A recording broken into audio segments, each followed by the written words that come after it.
창세기 11장 7절부터 9절까지 한 목소리로 읽겠습니다. 시작. 자, 우리가 내려가서 거기서 그들의 언어를 혼잡하게 하여 그들이 서로 알아듣지 못하게 하자 하시고, 여호와께서 거기서 그들을 온 지면에 흩으셨으므로 그들이 그 도시를 건설하기를 그쳤더라. 그러므로 그 이름을 바벨이라 하니, 이는 여호와께서 거기서 온 땅의 언어를 혼잡하게 하셨음이니라. 여호와께서 거기서 그들을 온 지면에 흩으셨더라. 아멘. 네, 오늘 제목은 바벨탑입니다. 먼저 한 가지 안내 말씀드리면, 벌써 7월이죠. 네, 7월 첫 주 수요일, 첫 주부터 수요일 날 예배를 드리게 됩니다. 그동안에 많은 요청도 있었고, 제가 또 시간을 낼 수 있어서 매주 수요일마다 진행을 합니다. 시간은 6시, 오후 6시고요. 오시면 간식도 준비되어 있을 겁니다. 장소는 서울 북가자동에 위치하고 있고요. 자세한 주소는 이미 공지해 드렸고요. 혹시 이 온라인상에서 함께 하고 싶은 분들 중에 계시면 전화를 주시면 제가 자세하게 안내해 드리겠습니다. 그리고 건물이 아주 훌륭하기 때문에 주차도 마음껏 하실 수 있습니다. 차를 가지고 오셔도 좋습니다. 자, 오늘 말씀에 이제 우리가 잘 아는 그 유명한 바벨탑 사건입니다. 바벨탑 사건을 어떻게 알고 계시는지는 모르겠지만 굉장히 동화책에 나올 법한 그런 이야기였잖아요. 저도 신앙생활 처음 하면서 이런 이야기가 있었구나, 그래서 각 나라마다 언어가 다 다르구나, 이런 생각을 했었죠. 그래서 성경은 참 정확하구나, 정말 우리가 이런 것까지 알려주고 말이에요. 성경이 얼마나 친절한지 모르겠다, 이런 생각을 했었습니다. 이 바벨이라고 하는 뜻은 이 혼잡하다, 혼란스럽다, 혼돈스럽다, 이런 뜻을 가지고 있어요. 근데 이제 바벨이라고 하는 단어가 이 발랄이라고 하는 단어에서 왔어요. 발랄. 발랄은 뭐냐면 섞다라는 뜻이에요. 섞다. 그러니까 바벨이 왜 혼란스럽냐면은 섞여서 혼란스러운 거예요. 섞여서. 근데 섞이기 전에는 언어가 몇 개라고 그랬죠? 하나라고 그랬잖아요. 그러니까 하나일 때는 혼란이 없었던 거죠. 그런데 뭔가가 들어와서 섞인 거예요. 섞이니까 혼란스러운 거예요. 그러면 혼란스러운 게 좋은 겁니까? 혼란스럽지 않은 게 좋은 겁니까? 문맥상으로 봤을 때 사람들의 언어가 하나였다고 했잖아요. 그대로 살게 놔두면 좋을 텐데 왜 혼란스럽게 했을까? 혼란스러워야 좋다라는 얘기죠? 안 그런가요? 참 헷갈려 이게. 이제 오늘 잘 살펴보면 그런 궁금증이 풀릴 거예요. 하여튼 그 바벨이라고 하는 말은 바벨이라고 하는 지역 이름에서 나온 거죠. 그러니까 함의 족보에 나타난 그 니무롯이라고 하는 그 족속이 신할 땅에 바벨이라고 하는 성읍을 건설을 이미 했다고 했습니다. 그런데 셈의 족보에 나오는 그 욕단의 후예들이 동으로 가다가 그 신할 땅에 이르르고 거기서 이제 바벨탑을 건설했다고 이렇게 되어 있습니다. 그래서 바벨론은 역사적으로도요, 큰 제국으로 남아 있었죠. 그래서 한동안 그 제국이 엄청난 일들을 합니다. 그래서 이 바벨 하면 바벨론이라고 이렇게 생각하시면 돼요. 똑같은 거예요. 바벨론은 실제로 역사적으로 존재했던 나라이면서 하나님을 대적하는 상징으로서의 어떤 역할을 감당하는 거예요. 그래서 이 처음에는요, 바벨론은 갈대아의 수도로 출발을 했습니다. 갈대아 지역. 아브라함이 어디서 나왔어요? 갈대아 우르에서 나왔죠. 그래서 우르는 바벨론에 좀 더 떨어져 있어요, 남쪽으로. 그래서 이 바벨론 지역이요, 현재로 말하면 이라크의 바그다드 지역, 그쪽 그 동네라고 해요. 지금은 없어졌지만. 그래서 이 바벨론이 가시의 역할을 하는데, 잘 아시다시피 그 이스라엘이 둘로 나눠졌죠. 북이스라엘과 남유다로 나눠졌잖아요. 북이스라엘이 결국은 멸망을 합니다. 어느 나라에 의해서 멸망을 하죠? 아수르에 의해서 멸망을 해요. BC 722년경이에요. 그런 후에 북이스라엘이 먼저 멸망하고 한 136년 후에 이 남유다의 멸망도 하게 됩니다. 남유다의 멸망을 누가 시키느냐면 바로 이 바벨론이 포로로 다 끌고 가요. 잘 아시죠? 그래서 이 바벨론은 항상 이스라엘을 괴롭게 만드는 그런 역할을 감당했었죠. 그런데 이 바벨론도 계속 존재할 수가 없는 거죠. 결국은 망합니다. 언젠가. 망하는데 언제 망하냐면 BC 539년 페르시아의 고레스 왕이라고 들어보셨죠? 이 고레스 왕에게 바벨론 왕 벨사살 왕을 살해합니다. 그리고 바벨론을 이제 접수를 하죠. 그렇게 해서 바벨론은 역사적으로도 끝나요. 그렇지만 역사적으로 실제 존재했던 나라지만 하나님은 그 바벨론을 통해서 영적 바벨론이 무엇인가를 우리에게 가르쳐 주시고 싶었던 거죠. 그래서 오늘 나오는 이 바벨을 실제 존재하는 어떤 곳, 어떤 지역 이렇게만 생각을 하시면 이익이 없어요. 나하고 무슨 관계예요, 그게? 그래서 이 바벨론은 영적으로 어떤 의미를 가르쳐 주고 있다 이거예요. 그래서 계시록에 보면은요, 계시록 18장 21절에 보면 이에 한 힘센 천사가 큰 맷돌 같은 돌을 들어 바다에 던져 이르되 큰 성 바벨론이 이같이 비참하게 던져져 결코 다시 보이지 아니하리로다. 바벨론의 실질적인 멸망을 영적 멸망으로 설명을 하고 있는 거예요. 여기서 큰 맷돌 같은 돌이 바다에 던져졌다고 하는데 이게 바로 바벨론이 비참하게 멸망하는 그 모습과 동일시하고 있는 거예요.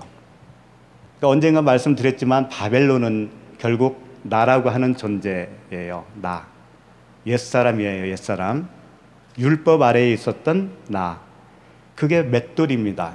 율법이 맷돌이에요. 그러니까 맷돌도 제가 언젠가 설명드렸지만 윗짝 아래짝 있었잖아요. 윗짝 아래짝. 윗짝 아래짝 한 몸으로 됐을 때는 그게 율법이에요. 그러나 윗짝 분리가 되면 어떻게 된다고 그랬죠? 윗짝은 복음이 있죠. 복음. 그래서 밑에 것이 먼저겠어요? 위에 것이 먼저겠어요? 밑에 것이 먼저 놔지겠죠. 항상 겉에 것은 먼저 놔지는 거예요. 그러니까 우리도 겉사람이 먼저 이 세상에 나오는 거예요. 그리고 나서 겉사람을 패하고 윗짝되어지는 그 복음, 성령으로 인쳐진 나의 새 사람이 태어나는 겁니다. 그래서 바벨탑 사건은 결코 인간의 언어가 다양하게 갈라지는 어떤 그 원인 정도로 생각하면 안 되고요. 생각을 해보세요. 이 작은 대한민국도 지방마다 다 언어가 다르잖아요.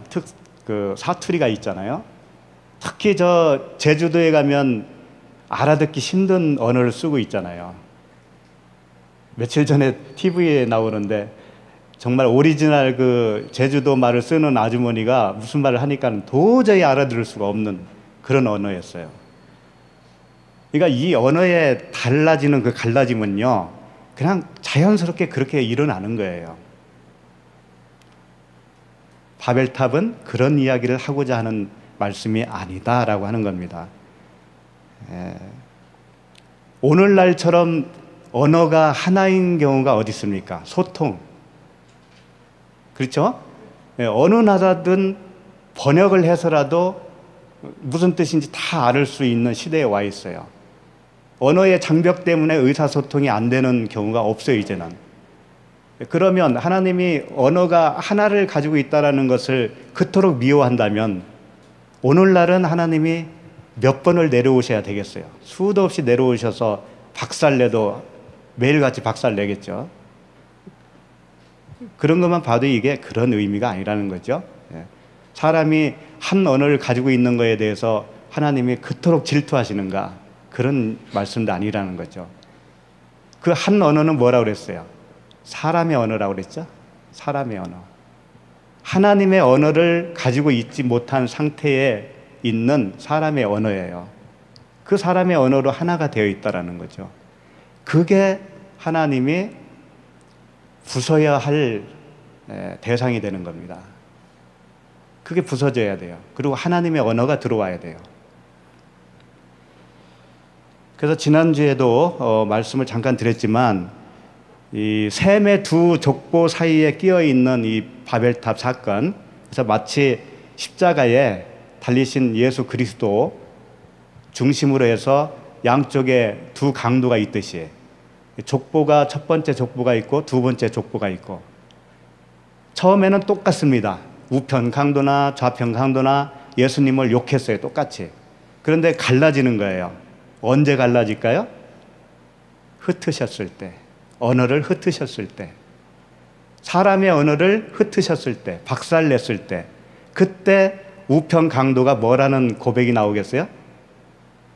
당신 나라에 갈 때 나도 어떻게 하면 안 되겠습니까? 믿음이 생긴 거예요. 그리스도라고 하는 그분을 알아보게 된 거죠. 그래서 셈의 족보에는 딱딱 한 사람씩 나옵니다. 한 사람씩. 셈의 아들이 여러 명이 있으면 거기서 하나만 나오는 거예요. 그게 우편 강도죠. 그래서 바벨탑 사건은 그 십자가의 사건으로 보시면 돼요. 죽으면 십자가에서 나도 그리스도와 함께 죽음이요. 죽지 않으면 그냥 바벨탑, 내가 바벨탑이 되는 거예요. 그렇게 되는 거죠. 다시 한번 11장 7절 읽겠습니다. 시작. 자, 우리가 내려가서 거기서 그들의 언어를 혼잡하게 하여 그들이 서로 알아듣지 못하게 하자 하시고, 여기서 이제 자 그랬습니다. 자, 많이 들어봤죠? 3절 4절에서도 이 바벨탑을 쌓는 사람들이 자, 서로 말하되 자 이랬단 말이에요. 4절에서도 또 말하되 자 그랬어요. 이 자라고 하는 단어가요, 야하부라고 하는 단어인데 오라라고 하는 의미도 있고요, 주다라는 의미도 있어요. 사람이 자 하면은요, 어떤 의미로 쓰냐면 오라, 모이자 이렇게 되는 거예요. 사람이 모이면 뭘 해요? 사람이 하고자 하는 일을 하겠죠. 그래서 이 자 할 때, 사람이 자 하면은요, 자 모여서 뭘 하자 이렇게 되는 거예요.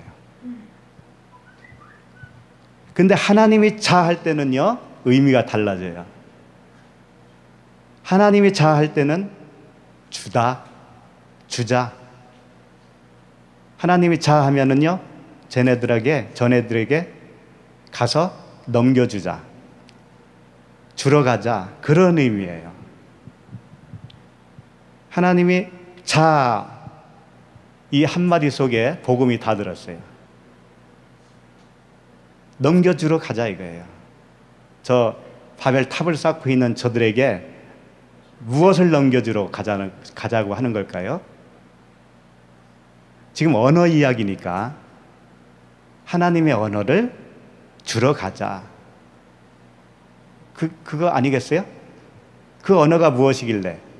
생명 아니에요, 생명. 하나님의 생명이죠. 그래서 사람은요, 모이면 자존심을 세우는 거예요. 자존심. 서로가 자존심을 세워요. 서로 자랑을 합니다. 그래서 누가 더 잘났냐, 누가 더 잘 사냐, 누가 더 훌륭하냐, 가문 자랑하고 물질 자랑하고 지식을 자랑합니다. 하나님은 그러한 언어, 사람이 가지고 있는 그 언어를 박살내고 흩으시고 새 언어를, 새 방언을 주시러 가자 그런 거예요. 그러니까 하나님이 내려가신다고 할 때는요, 사람들에게 꿀밤 주러 가는 거 아니에요. 자꾸 그런 식으로 생각하지 마세요. 하나님 나쁜 하나님으로 만들지 말라고요. 예. 그 다음에 우리가 내려가서 그랬죠? 내려가서 이 강림을 얘기하는 겁니다. 주님이 사람에게 오셔야 되잖아요. 강림이에요. 예, 파루시아라고 하죠. 헬라어로는. 여기 히브리어로는 야라드라고 하는 단어예요. 강림, 내려가자 그런 겁니다. 그 하나님이 우리에게 강림하시려면 어떤 절차를 밟아야 할까요? 이 본문에서는 간단하게 하나님이 내려오신 것처럼 보이지만 하나님은 신이셔요. 영이시고요. 우리에게 오시려면은요, 우리가 영이 아니면 오실 수가 없어요. 그래서 주님은 이렇게 하실 수밖에 없는 거예요. 빌립보서 2장 6절에 보면 그는 근본 하나님의 본체시나 하나님과 동등됨을 취할 것으로 여기지 아니하시고 오히려 자기를 비워 종의 형체를 가지사 사람들과 같이 되셨고 사람의 모양으로 나타나사 자기를 낮추시고 죽기까지 복종하셨으니 곧 십자가에 죽으심이라. 그분이 우리에게 오시기까지는 성육신이 필요하세요. 성육신. 그리고 그분이 십자가에서 죽으셔야 돼요. 죽으시고 영으로 우리에게 오시는 겁니다. 그 과정이 있는 거예요. 반드시. 그래서 주님이 요한복음 16장 7절에서 이런 말씀하셨어요. 그러나 내가 너희에게 실상을 말하노니 내가 떠나가는 것이 너희에게 유익이라. 내가 떠나가지 아니하면 보혜사가 너희에게로 오시지 아니할 것이요. 주님이 떠나가지 아니하면 보혜사가 너희에게로 오시지 아니할 것이요 그러잖아요. 주님이 떠나가는 것이 무엇일까요? 그러면 십자가에서 죽으심이죠. 육으로 죽으시는 거예요. 육으로 죽으셔야 그리스도로 성령으로 우리에게 오실 수가 있다는 말씀이에요. 이런 절차가 있다라니까요. 이게 하나님의 사랑이에요. 그냥 도깨비 방망이처럼 뚝딱 해서 된 게 아니란 말이에요. 그분은 자기 몸을 찢으신 거예요, 스스로가. 그렇게 해서 우리를 구원하신 겁니다. 너희에게로 보내리니 그가 와서 죄에 대하여 의에 대하여 심판에 대하여 세상을 책망하시리라. 이 책망하신다라고 하는 것은요, 야단치고 협박하고 그런 게 아니고요, 가르친다는 의미예요. 빛 가운데로 인도해서 끝까지 알아먹을 때까지 가르쳐 주신다, 그런 의미의 단어입니다. 엘렌코라고 하는 단어예요. 그러니까 지금 그 일을 하시겠다는 겁니다. 오늘 창세기 본문으로 말씀을 하면 함축적으로 말씀을 하셨지만 이 말씀들이 다 적용이 되고 있는 거예요. 주님은 우리에게 그냥 오실 수가 없는 거죠. 죽고 오셔야 되는 거예요. 그러면 그분이 우리에게 오시면 어떻게 돼요? 나도 죽는 겁니다. 내가 죽는다는 의미가 뭔지 아세요? 사람의 언어가 박살난다는 거예요. 언어가 죽는다는 거예요. 언어가. 그 언어가 무엇이길래? 언어에 그 뿌리가 있을 거 아닙니까? 뿌리가 뭐예요? 그게 푸시케라고 하는 단어예요. 혼적인 거죠. 이 육체적인 혼. 내 마음, 생각, 이 모든 것이 뿌리가 되어서 원천이 되어서 거기서 나오는 게 말 아닙니까? 사람의 마음에서 나오는 게 그 사람의 언어잖아요. 그래서 우리가 그분이 오시면 우리도 그 언어가 죽고요. 그분이 넣어주신 새 언어를 받게 되어요. 그럼 그 새 언어로 누군가에게 복음을 전합니다. 그럼 그게 아들이에요. 내 입에서 새 언어가 나오면 그게 아들인 거예요. 그 언어가 아들이에요. 언어가. 말이 영이기 때문에 그래요. 그래서 이렇게 순환이 일어나는 거예요. 그리스도께서 죽으시고 우리에게 오시고, 오시면 나도 죽고 새로운 영으로 또 생명을 건네줄 수 있고, 건네받은 누군가는 다시 살아나서 누군가에게 또 전하겠죠. 이렇게 순환 구조가 일어나는 거죠. 자, 그 다음에 말씀 보시겠습니다. 거기서 그들의 언어를 혼잡하게 하여 그랬습니다. 여기서 거기서라고 하는 단어가요, 간단한 단어인데 이 4번 나와요. 오늘 말씀 중에서. 거기서 샴이라고 하는 단어입니다. 거기서 그들의 언어를 혼잡하게 하겠다 그런 거예요. 거기가 어디죠? 바벨탑을 쌓고 있는 그 현장이죠. 그 현장이 어디입니까? 나에게 있어서. 나에게 있어서 그 현장이 어디예요? 마음이잖아요. 내 마음. 거기서 네 마음 속에서, 네 마음에 그 입술에 말이 나오는 그 원천이 있는 너의 그 뱃속 깊은 곳, 그곳에 가서 언어를 혼잡하게 하겠다, 이런 말씀이에요. 그래서 거기서가 참 굉장히 중요합니다. 밖에서가 아닙니다. 거기는 내 마음 속이에요. 밖이 아닙니다. 밖에서 두드러 패는 게 아니에요. 내 마음에서. 그들의 언어를, 근데 여기서 언어가요, 사파라고 하는 단어입니다. 사파, 입술이라고 하는 단어예요. 입술. 그리고 가장자리라고 하는 의미가 있어요. 이 사파를 예를 들면은 갈릴리 바닷가에서 주님을 만났다 할 때요, 갈릴리 바닷가가 사파라 그런 얘기예요. 그러니까 입술은 뭐냐면 말이 나오는 입구죠. 그래서 옛날 버전에는 구음이라고 되어 있습니다. 구음, 입구자. 입에서 나오는 그 음이라는 얘기예요. 그런데 이거보다 조금 더 깊게 생각하셔야 됩니다. 가래떡 아시죠? 가래떡이 둥글게 나오려면 입구가 어떻게 생겨야 돼요? 둥글어야 돼요. 별 모양으로 나오려면 별 모양이 되어야 되고요. 납작하게 나오려면 납작해야 됩니다. 입술이 어떤 모양을 가지고 있는가에 따라서 나오는 말의 모양과 질이 달라진다는 거죠. 그럼 우리에게 있어서 입술, 이 사파, 언어가 의미하고 있는 건 뭐냐면, 나라고 하는, 원래 내가 사람이었잖아요. 사람의 입술, 사람이라고 하는 그 입술 모양으로 나오는 언어다, 그런 얘기예요. 그러니까 그리스도인이 되지 않으면 그 사람에게서 나오는 언어는 어떤 언어겠어요? 사람의 언어죠. 사람의 언어. 사람의 언어는 육신의 생각이라고 하는 거예요. 육신의 생각. 육신의 생각은 하나님과 어떻게 된다고요? 원수가 되는 거죠. 아무리 기름칠을 해서 듣기 좋게 포장을 해서 말을 한다 할지라도 사람의 언어는 하나님과 원수가 되는 거예요. 그래서 언어가 하나요, 말이 하나라고 그랬잖아요. 1절인가요? 2절인가요?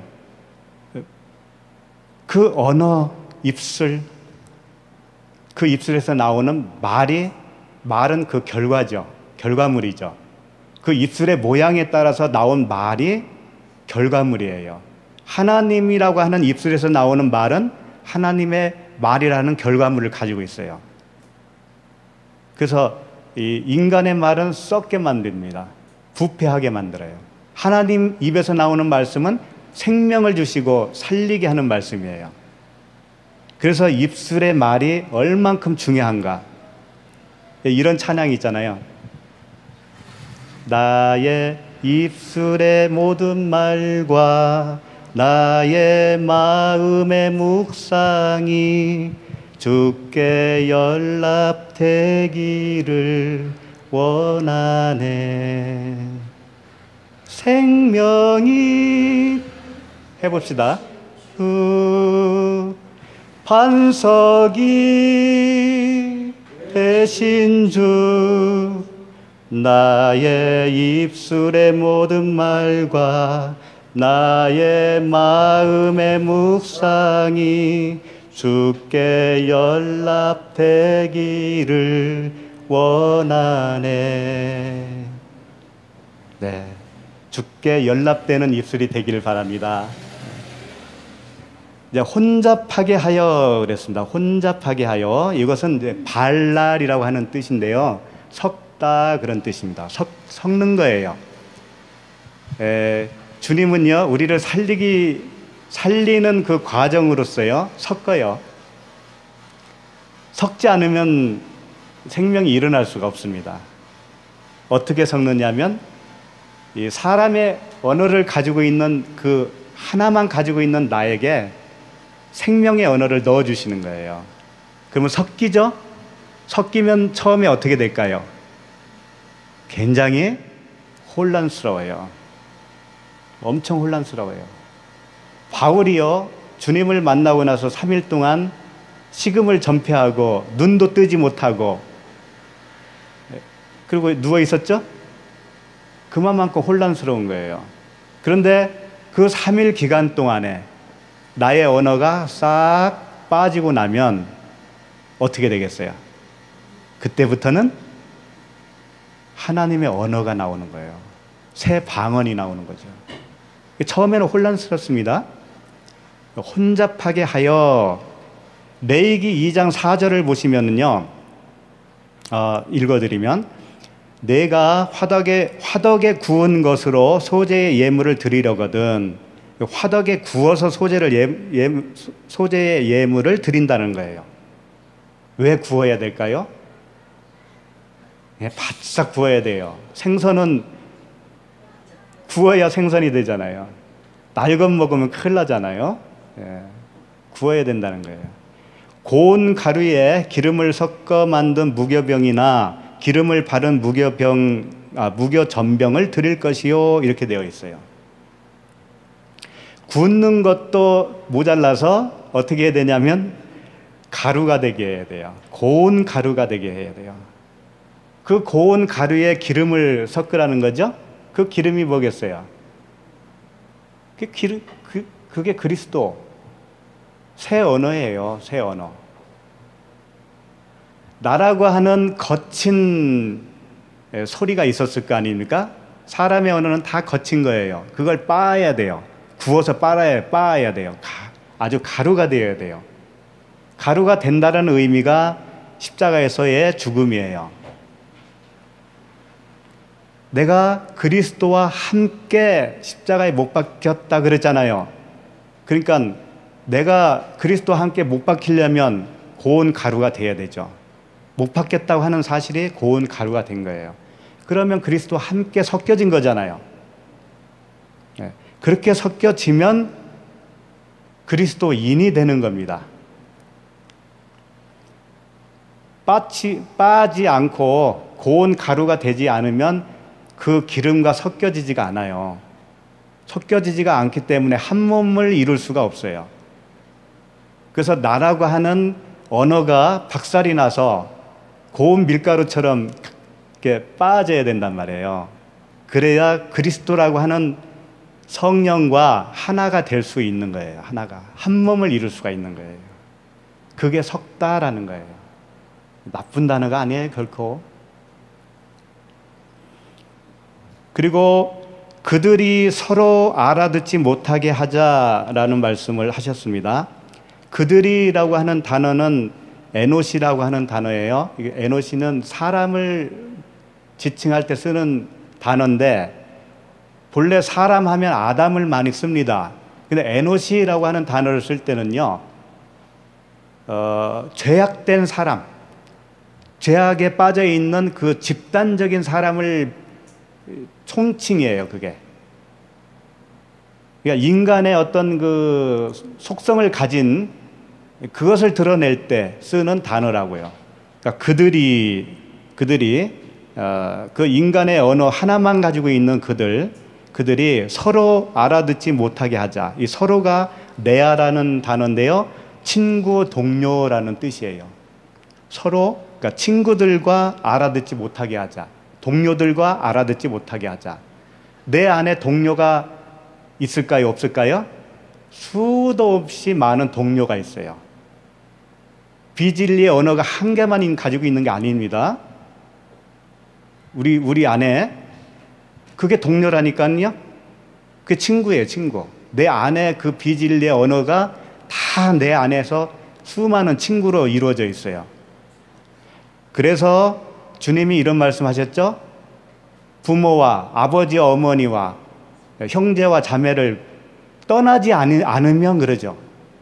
그 자식에게서 떠나지 않으면, 그게 뭔지 알아요? 부모, 친척, 형제, 자매, 자녀, 이게 뭔지 알아요?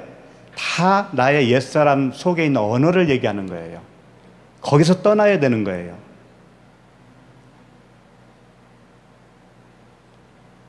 주님이 부모를 떠나서 그냥 뭐 돌보지도 말고 그런 말씀을 하셨겠어요? 그런 말씀을 오해한다니까요. 그 형제를 떠나라고 하니까는 정말 그 형제 그냥 모른 척 하면서 사는 게 진리의 사람인가요, 그게? 아니잖아요. 내 안에 있는 수많은 그 생각들, 수많은 세상 지식, 이 모든 것이 내 부모가 되고 내 형제 자매가 되는 거예요. 거기서 떠나라는 말씀이었습니다. 네.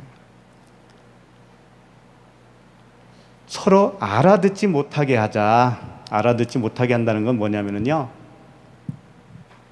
이제 비진리가 내 안에 들어와도, 세상적인 지식, 율법이 들어와도 나에게는 그게 들려요, 안 들려요, 이제? 예? 물론 들리잖아요. 들리지만 내가 그걸 먹어야 안 먹어요? 예. 안 먹잖아요, 이제는. 그래서 알아듣지 못한다라고 이렇게 표현한 거예요, 그걸. 예? 왜 알아듣지 왜 못하겠어요? 알아들어요. 그러나 그건 아닌 걸 이미 알았기 때문에 그건 나에게 들려도 아무 상관이 없어요. 그래서 알아듣지 못하는 거와 똑같아요. 세상 지식은 알아듣지 않는 게 좋습니다. 율법은 알아듣지 못하는 게 좋아요. 그냥 하나님의 음성만 들으면 돼요. 하나님의 진리의 말씀만 들으면, 복음만 들으면 되는 거예요, 우리는. 그러니까 섞인다라고 하는 뭐라고 했죠? 혼잡하게 한다. 이게 섞인다라는 의미라고 했습니다. 그러니까 율법으로 되어 있는 나에게 복음이 들어와서 이제 섞이는 거예요. 섞여서 결국은 어떻게 되겠습니까? 나중에 나오겠지만 흩어버리는 거예요. 흩어지는 게 뭐냐면 내 생각이 이제 죽는 걸 얘기하는 거예요. 내 생각이 죽어야 돼요. 11장 8절,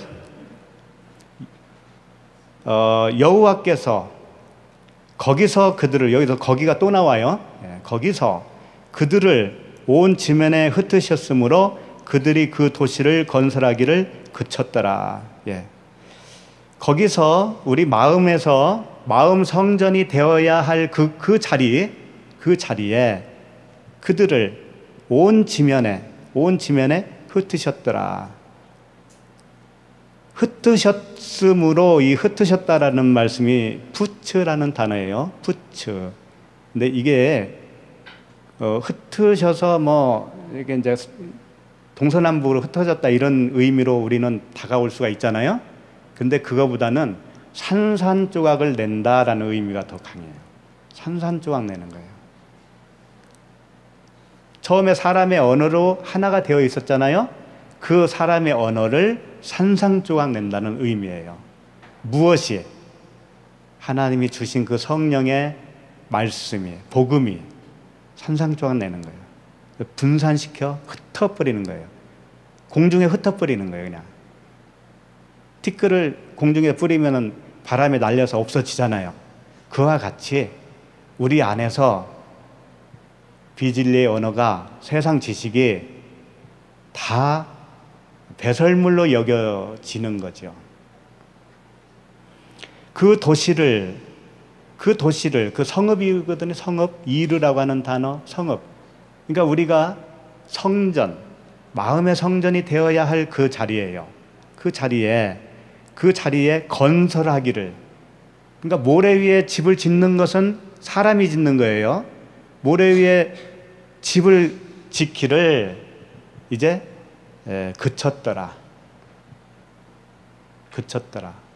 사람의 지식, 사람의 의, 사람의 자존심, 그 모든 것들이 박살나서 이제 집이 지어지지가 않아요, 이제는.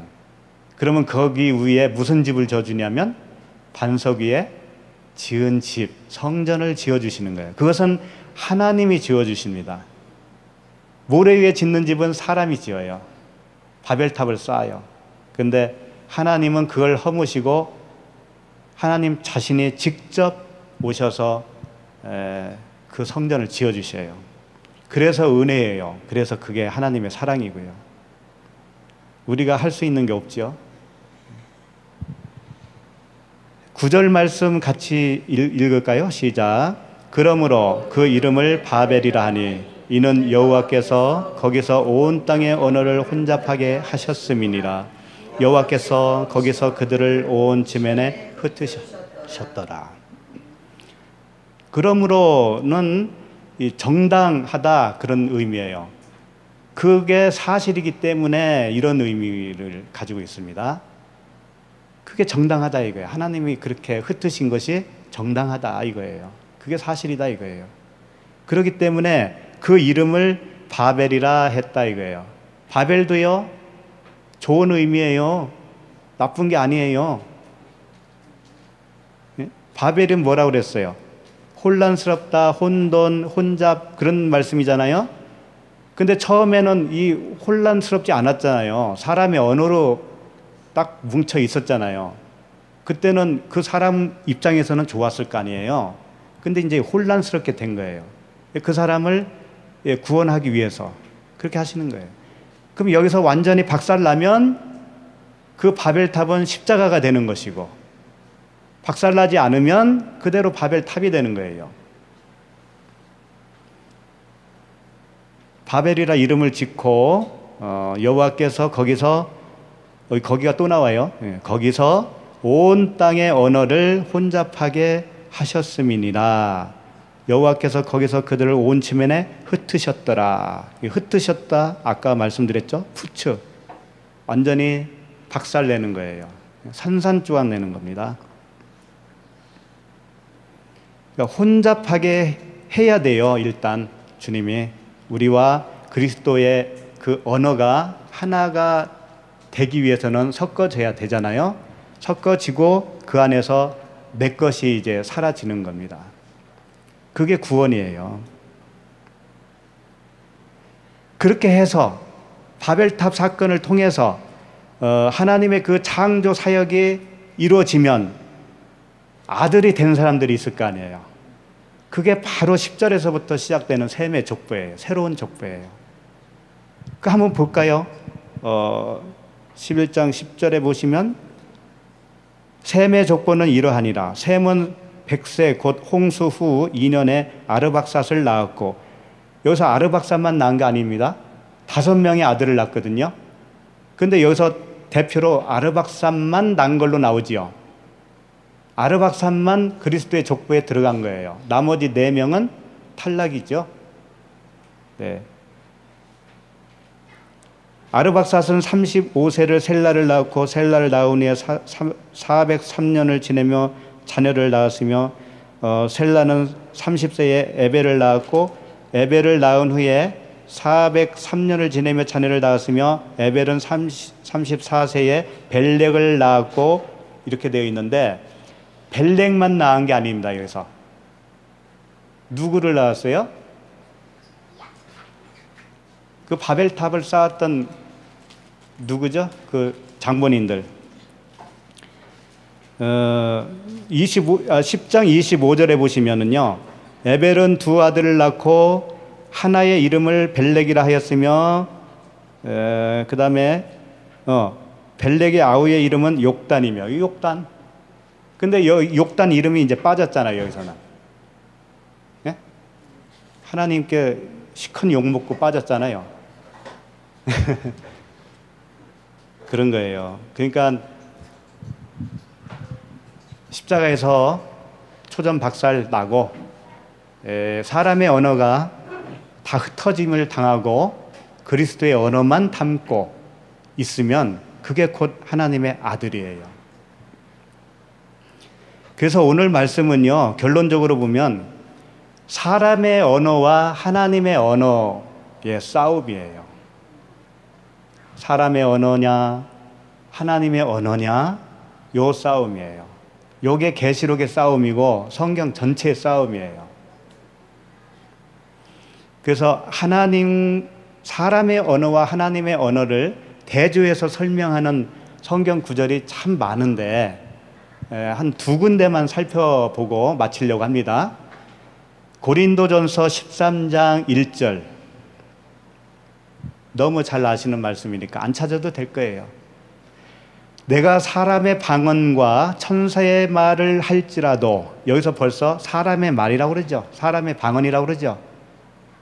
요게 바벨탑을 쌓고 있는 온 입술의 언어가 하나다라고 하는 거예요. 사람의 방언이에요. 아무리 사람의 지식으로 말을 그렇게 할지라도, 이런 말씀이죠. 그 다음에 천사의 말을 할지라도, 천사는 앙겔로스라고 하는데요, 사자를 말하는 거예요. 사신, 메신저예요. 그 말씀을 전한다 할지라도, 이런 말씀이에요.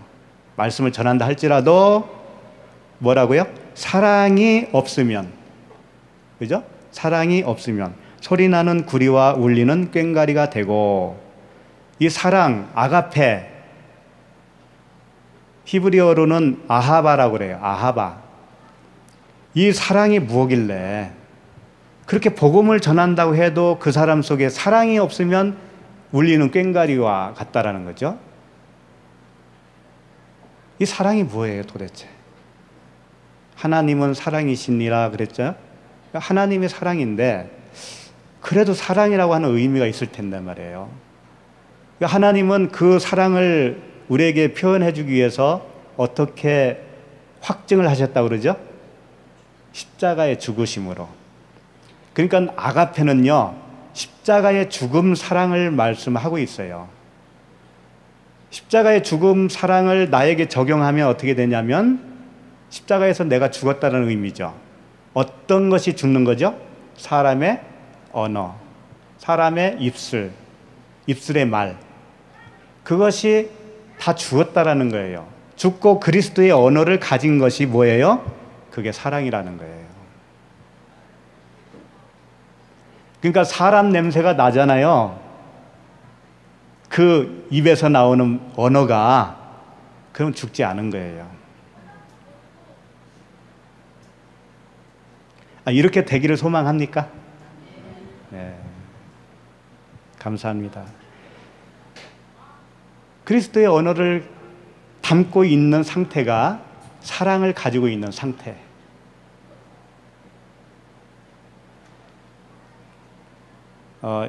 또 이제 그러면 신약에서 봤으니까 구약에서 하나 봐야죠. 이사야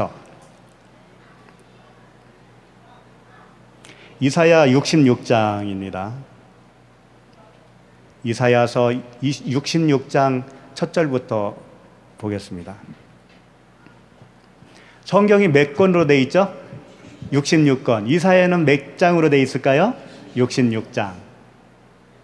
그래서 이 이사야 안에서도요, 구약과 신약이 있다고 그래요. 그러니까 지금 66장이니까 거의 이 계시록 수준입니다. 계시록. 신약으로 말하면 잘 끝쪽이죠. 굉장히 중요할 거 아닙니까? 이게 결론 부분이 아니겠어요? 굉장히 중요해요. 여기서 사람의 언어와 하나님의 언어를 보자는 거예요. 1절 여호와께서 이와 같이 말씀하시되, 여호와께서 말씀하시는 게 누구의 언어? 하나님의 언어. 하늘은 나의 보좌여 땅은 나의 발판이니 너희가 나를 위하여 무슨 집을 지으랴. 하늘은 나의 보좌여 땅은 나의 발판이라고 하는 것이 누구의 말씀이에요? 하나님의 말씀. 사람의 말은 뭐예요? 나를 위하여 무슨 집을 지으랴. 하나님을 위해서 집을 짓겠다고 하는 게 누구의 언어? 사람의 언어. 그래서 교회 건축을 뭘 건축한다고 하던가요? 성전 건축한다고 그러죠. 누구의 언어? 사람의 언어. 근데 왜 사람의 언어를 이렇게 쓰냐고요?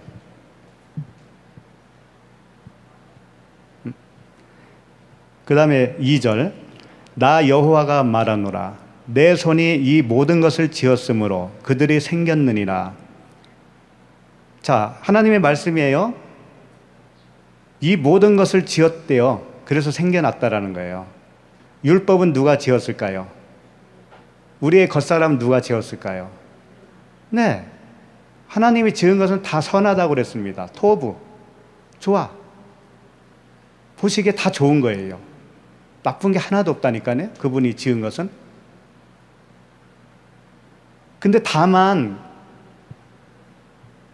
보시기에 좋은 건데 처음에는 그릇을 만든 거예요. 그릇. 그게 우리의 겉사람이에요. 그릇. 처음에 그릇을 만들고 그릇을 만든 이유는 뭐예요? 그 속에 무엇을 담아주기 위해서잖아요. 그러니까 그릇도 필요하고 속에 내용물도 필요하죠. 그걸 다 지었다라는 거예요. 하나님이. 이 모든 것을 지었으므로 그들이 생겼느니라. 우리가 어떻게 생겼었겠어요? 무릇 마음이 가난하고 심령에 통회하며 내 말을 듣고 떠는 자 그 사람은 내가 돌보려니와. 돌본다고 하는 것은요, 지어주겠다 그런 얘기입니다. 성전으로 지어주겠다. 어떤 사람을? 마음이 가난하고 심령에 통회하며 내 말을 듣고 떠는 자. 하나님의 말씀을 듣고 떠는 자. 심령이 가난한 자는 복이 있나니 저희가 뭐죠? 천국이 저희 것이며. 네. 심령이 가난하면 천국을 만들어준다고 그러잖아요. 이 말씀이 그 말씀이에요. 그런데 마음이 가난해야 되는 거죠. 가난한 사람만 지음을 받는 거죠. 가난하다는 건 뭘까요? 아하, 내가 이 겉사람이 이게 나의 실존이 아니구나. 생명이 아니구나. 이건 담아야 할 그릇에 불과했네. 그래서 그 생명을 받아야 되는 거네. 이렇게 알게 된 거 아니겠어요? 그럼 그 생명 넣어주시는 분에게 가난한 마음을 갖게 될 거 아닙니까? 그게 떠는 거예요, 그게. 3절, 소를 잡아 드리는 것은 살인함과 다름이 없이 하고 어린 양으로 제사 드리는 것은 개의 목을 꺾음과 다름이 없이 하며 드리는 예물은 돼지의 피와 다름이 없이 하고 분향하는 것은 우상을 찬송함과 다름이 없이 행하는 그들은 자기의 길을 택하며 그들의 마음은 가증한 것을 기뻐한즉. 자, 지금 사람의 행위를 고발하고 있는 겁니다. 사람이 이렇게 하고 나서요, 끝에 뭐라고 했냐면은 하나님 보시기에는 가증한 건데 사람은 그것을 기뻐한다라는 거예요. 그럼 이게 뭘까? 이제 다시 한번 봐야죠. 소를 잡아 드리는 것은 살인함과 다름이 없다라는 거예요. 소가 무엇길래? 번제물 되시는 예수 그리스도죠.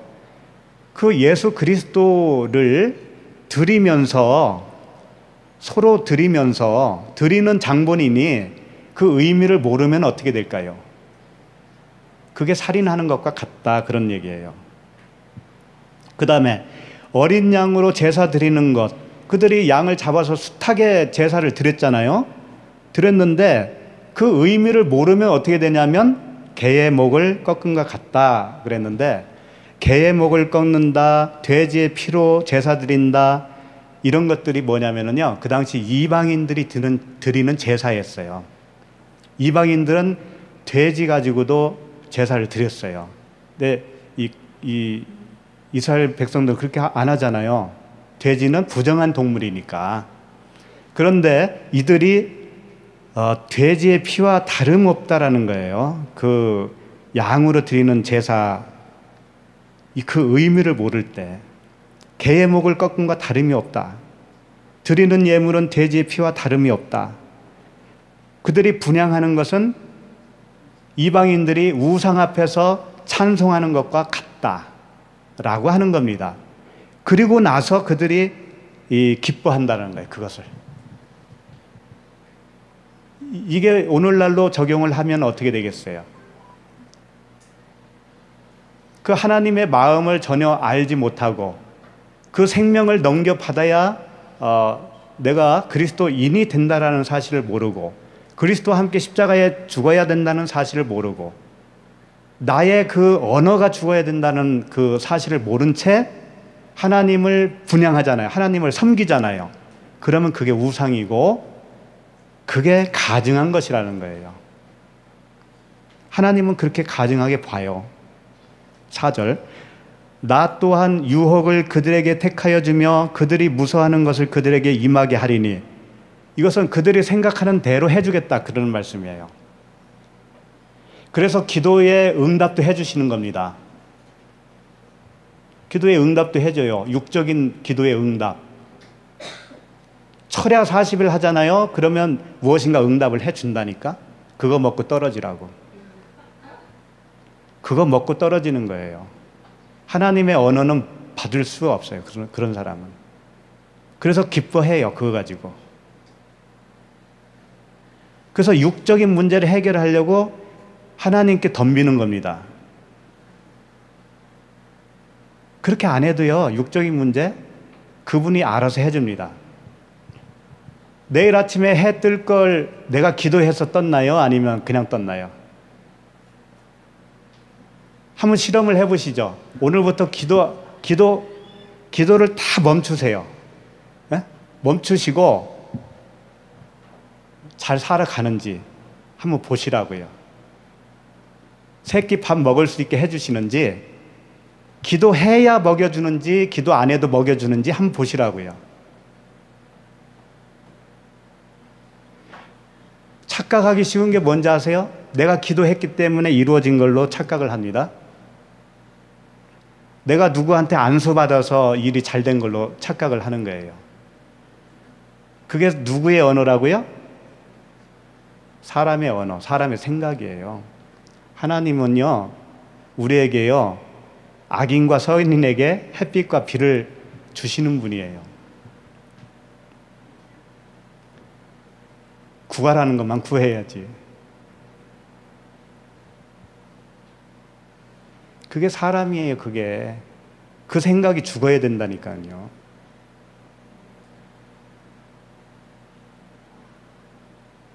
(5절) 여호와의 말씀으로 말미암아 떠드는 자들아. 4절 조금 하다 말았네. 유혹을 그들에게 택하여 주며 그들이 무서워하는 것을 그들에게 임하게 하리니, 이는 내가 불러도 대답하는 자가 없으며 내가 말하여도 그들이 듣지 않고 오직 나의 목전에서 악을 행하며 내가 기뻐하지 아니하는 것을 택하였음이니라 하시니라. 내가 불러도 대답이 없고 내가 말하여도 그들이 듣지 않았다라는 거예요. 그런 생각과 그런 인간의 생각 구조로 살아가는 사람의 특색은 뭐냐면요, 교회에서 행사의 뼈를 아주 그냥 달 정도로 그 행사에 치여서 사는 사람들 많죠. 교회에서 온갖 행사를 만들어내죠. 그거 안 하면 교회 안 오잖아요. 교회에서 뭔가 할 일이 있으면은 그것 때문이라도 오잖아요. 그래서 자꾸 만들어낸다니까요. 그 생각 자체가 뭐예요? 사람의 생각이잖아요. 그렇게 행사를 하면서 하나님이 그렇게 외치는 말씀을 들으려고 하지를 않아요. 그리고 들었다고 생각을 해요, 스스로는. 불러도 대답이 없어요. 근데 대답했다고 합니다. 자기는 기도했다고 하는 거예요. 기도했으니까 대답한 거지. 그런데 하나님은 그것을 자기 목전에서 악을 행하였다 그러는 거예요. 목전에서 악을 행했다라는 의미가 뭐예요? 하나님과 그 사람이 지금 떨어져 있는 거잖아요. 네? 하나가 되지 못한 상태잖아요. 그게 악한 거예요. 그게. 그래서 그가 그렇게 선택을 했기 때문에 하나님도 그 선택한 것을 그대로 허락하신다 그런 의미예요. 5절 여호와의 말씀으로 말미암아 떠는 자들아 그의 말씀을 들을지어다. 여호와의 말씀으로 인하여 떨어야 돼요. 떨지 않으면 내가 나오게 되어 있어요. 그의 말씀을 들을지어다 이르시되 너희 형제가 너희를 미워하며 내 이름으로 말미암아 너희를 쫓아내며 이르기를 여호와께서는 영광을 나타내사 너희의 기쁨을 우리에게 보이시길 원하노라 하였으나 그들은 수치를 당하리라 하셨느니라. 이게 무슨 말씀이냐면요, 형제가 너희를 미워하며 내 이름으로 말미암아 너희를 쫓아낸다는 거죠. 복음을 담고 있는 우리들에게 그렇게 형제가 미워한다 이거예요. 여호와의 말씀으로 말미암아 떠는 자들아 그랬잖아요. 그러면 그게 복음을 담고 있는 자들이잖아요. 생명을 가지고 있는 자들아. 그렇지 않은 형제가 너희를 미워하고 쫓아내면서 하는 말이 무슨 말인지 아냐 이거예요. 무슨 말이냐면은 여호와께서는 영광을 나타내사 너희 기쁨을 우리에게 보이시기를 원하노라 한다 그런 얘기예요.